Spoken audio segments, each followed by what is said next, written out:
Walker. I'm the museum specialist here at the NCO Museum. As we walk around today, you might notice some changes made to the museum. These changes are ongoing. This is certainly not the end of what you see today.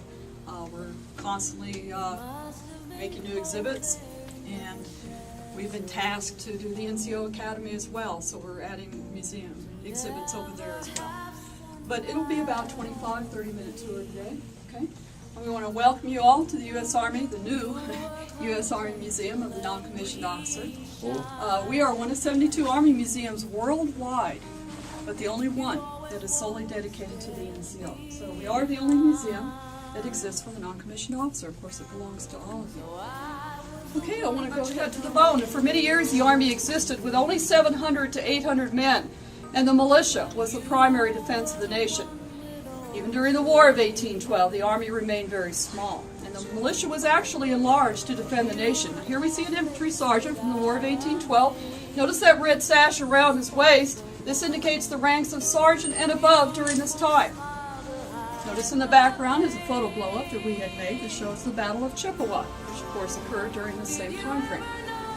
If you look across the way, you will notice there in the center, at the top there, the monthly pay scale for 1833. Notice that privates made $7 a month, sergeants majors $17 a month. This might seem surprising to some people, but keep in mind that snapped the war and said that we would go to war over it. So about a year later, on the eve of the war, our Army stood at about 8,000 men, but we really needed about 116,000 men in order to fight the war. So we called heavily upon volunteers, promising each one 160 acres of land at the end of the war. And we not only did this with the Mexican-American War, but with the Civil War as well. Here we see an artillery sergeant, this uniform dating back to 1847. Notice in the background another photo, this time showing the assault on Churubusco, which of course occurred during the same beginnings of blacksmithing. The Signal Corps corporal's uniform over here on the left depicting the early beginnings of Army communication. This is with the use of balloons, carrier pigeons, the telegraph, and finally the airplane. And the acting hospital steward chevron over there on the right, depicting the early beginnings of Army hospitalization. And also shown here in this case are some of the earliest surgical instruments that were used during this time as well. Notice there on the table the dime novel, in the footlocker the card game, and in the background on the table is what was considered to be a risque photo of Fanny Ward. Now this was actually her name. These were considered to be the pinup girls during this time. And you actually see more photographs of these ladies on the inside, led of the footlocker as well. And already people were talking about how simple life used to be before modern technology with the onset of photography.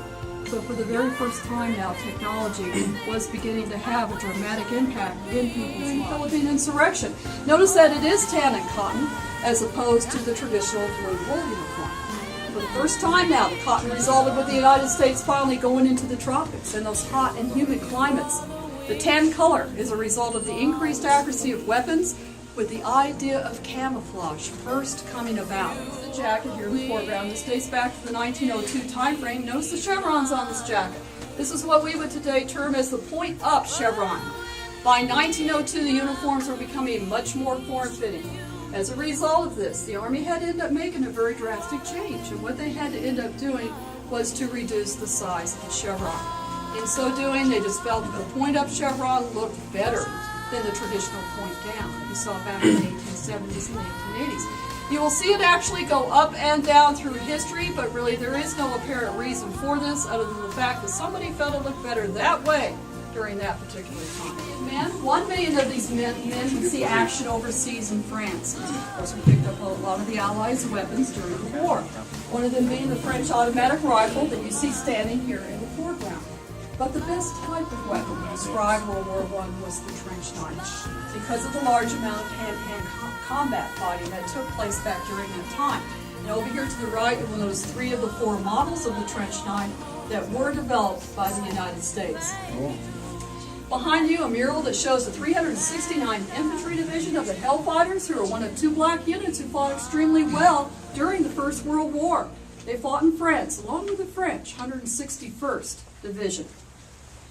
And next door to that over here, this tabletop case straight in front of me, is by mid-World War I, there were already over 100 NCO ranks already established. So Congress, back in 1920, attempted to simplify all of this. So they broke it down to just 5 NCO ranks, but still left 375 different specialties, from which an individual could actually draw an extra $2 to $20 per month. There are many changes being made to enlisted life. For one, the present DA promotion and retirement systems were both developed.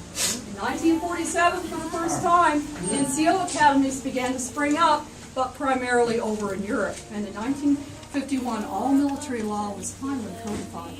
Of course, the uniform that you see here is that of the 82nd Airborne Division. On the lower right, an East German cap. This dates back into the late 1980s. It was actually worn by an individual who attended the Sergeant's Major Academy, of course, after the German reunification. Piece of rock down below was taken from the Berlin Wall, sent to us from a unit stationed over in Germany at the time when that wall was being torn down.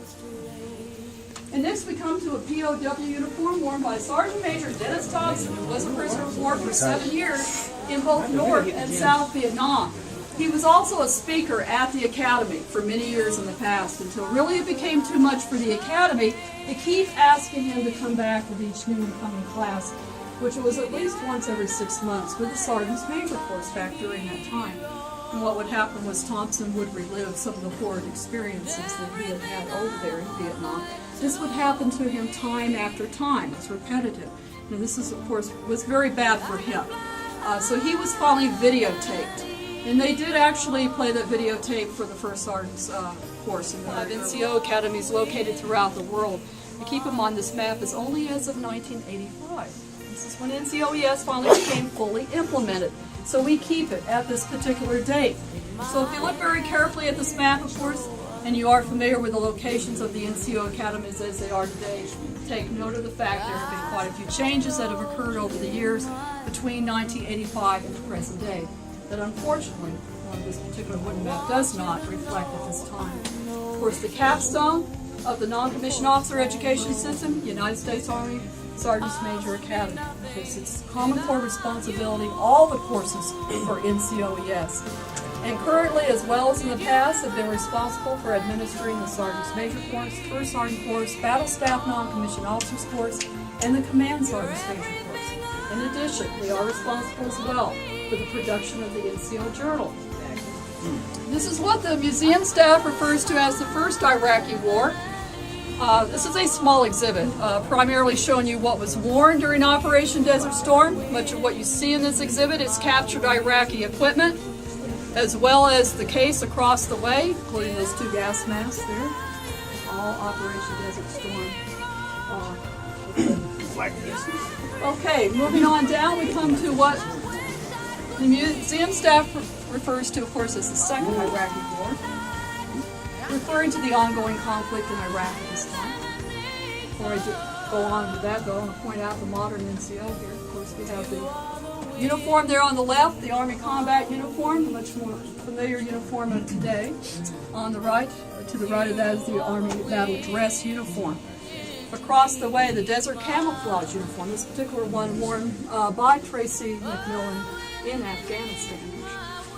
Okay, going on now to the Iraqi War. In this particular case, we see 2 uniforms from the 89th MP Brigade. Cool. That's great. That's uniform. Yeah, that's Command Sergeant Major Charles Guyette's uniform there in the foreground, and in the background, Sergeant Stephen Dorsey's uniform.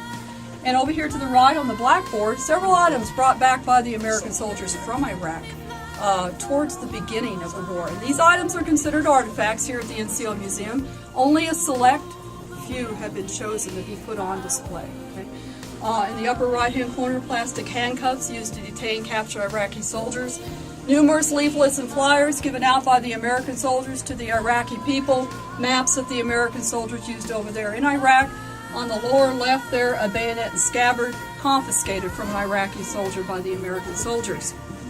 And of course, of primary importance to point out to you regarding the Iraqi War here is this photograph of Sergeant First Class Paul Ray Smith, who was the first American soldier to have been awarded the Congressional Medal of Honor for his heroic acts in Iraq. And he actually lost his life at the Baghdad airport on April the 4th, 2003.